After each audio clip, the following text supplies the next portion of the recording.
Assalamualaikum warahmatullahi wabarakatuh. Salam sejahtera bagi kita semua. Yang terhormat kepada Ibu Hajah Rafiah selaku dosen pengampu di mata kuliah Telaah Kurikulum Sekolah Dasar.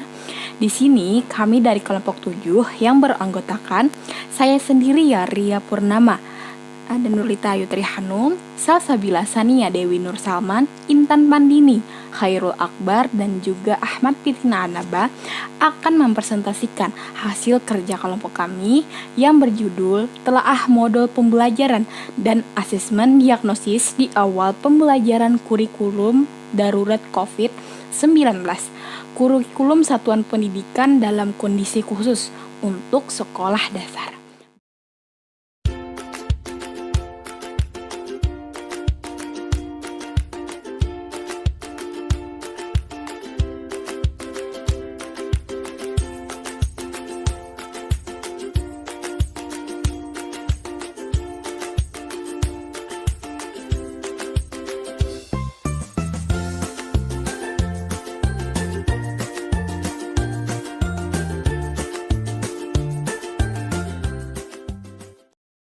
Baik, untuk penyampaian materinya silahkan disimak ya videonya.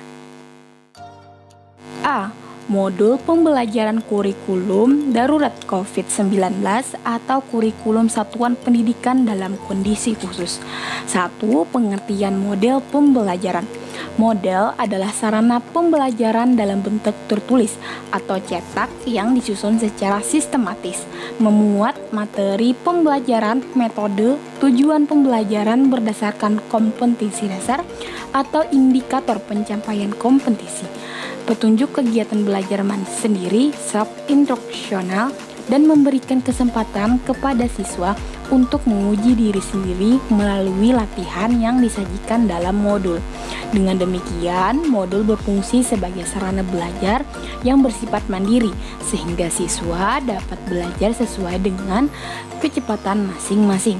Modul digunakan untuk mengurangi kebingungan orang tua dalam pembelajaran dan pemahaman materi. Karakteristik modul pembelajaran yaitu ada 6. Yang pertama self-instruksional, yang kedua stand alone, yang ketiga self-contained, yang keempat adaptive, yang kelima user friendly, dan keenam konsisten. Yang berikutnya ciri-ciri pengajaran modul pembelajaran. A. Siswa dapat belajar individual. Ia belajar dengan aktif tanpa bantuan maksimal oleh guru. B. Tujuan pelajaran dirumuskan secara khusus. C. Tujuan dirumuskan secara khusus sehingga perubahan tingkah laku yang terjadi pada diri siswa segera dapat diketahui. Perubahan tingkah laku diharapkan sampai 75% penguasaan tuntas. D. Membuka kesempatan kepada siswa untuk maju berkelanjutan menurut kemampuannya masing-masing. E. Modul merupakan paket pengajaran yang bersifat self-instruction. Yang F. Modul memiliki daya informasi yang cukup kuat.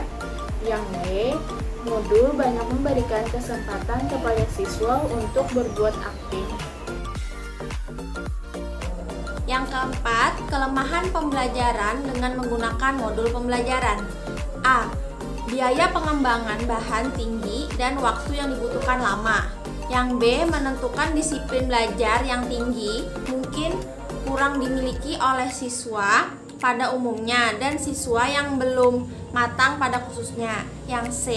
Membutuhkan ketekunan yang lebih tinggi dari fasilitator untuk terus-menerus memantau proses belajar siswa, memberi motivasi dan konsultasi secara individu di setiap waktu siswa yang membutuhkan. Yang kelima, kelebihan pembelajaran dengan menggunakan modul pembelajaran. A. Siswa mencapai hasil yang sesuai dengan kemampuannya. Yang B. Beban belajar terbagi lebih merata sepanjang semester. Yang C. Pendidikan lebih berdaya guna.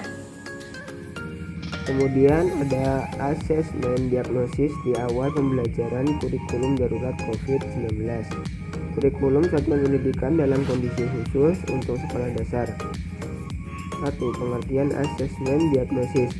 Asesmen secara sederhana dapat diartikan sebagai proses pengukuran dan non-pengukuran untuk memperoleh data karakteristik peserta didik dengan aturan tertentu. Dan asesmen diagnostik adalah asesmen yang dilakukan secara spesifik untuk mengidentifikasi kompetisi, kekuatan, kelemahan peserta didik sehingga pembelajaran dapat dirancang sesuai dengan kompetensi dan kondisi peserta didik. 2. Prinsip pelaksanaan asesmen diagnosis dalam kondisi khusus. 1. Valid, 2. Reliable, 3. Adil, 4. Fleksibel, 5. Otentik, 6. Terintegrasi. Macam-macam asesmen diagnosis awal pembelajaran kurikulum darurat COVID-19. Kurikulum satuan pendidikan dalam kondisi khusus untuk sekolah dasar. A. Asesmen diagnosis non-kognitif. Asesmen non-kognitif ditujukan untuk mengukur aspek psikologis dan kondisi emosional peserta didik. Asesmen non-kognitif lebih mengutamakan pada kesejahteraan psikologis dan sosial emosi peserta didik. Asesmen non-kognitif dilakukan untuk menilai aktivitas peserta didik selama belajar di rumah dengan tetap memperhatikan kondisi keluarganya. Tujuan asesmen diagnosis non-kognitif yaitu untuk mengetahui: A. Kesejahteraan asesmen diagnosis non-kognitif. B. Aktivitas siswa selama belajar dari rumah. C. Kondisi keluarga siswa. Contoh pembelajaran asesmen diagnosis non-kognitif. 1. Ada 10 pertanyaan yang harus kalian jawab dengan jujur. Bacalah dengan teliti. 2. Tidak ada jawaban benar atau salah. Jawablah dengan apa adanya sesuai dengan kondisi dirimu. 3.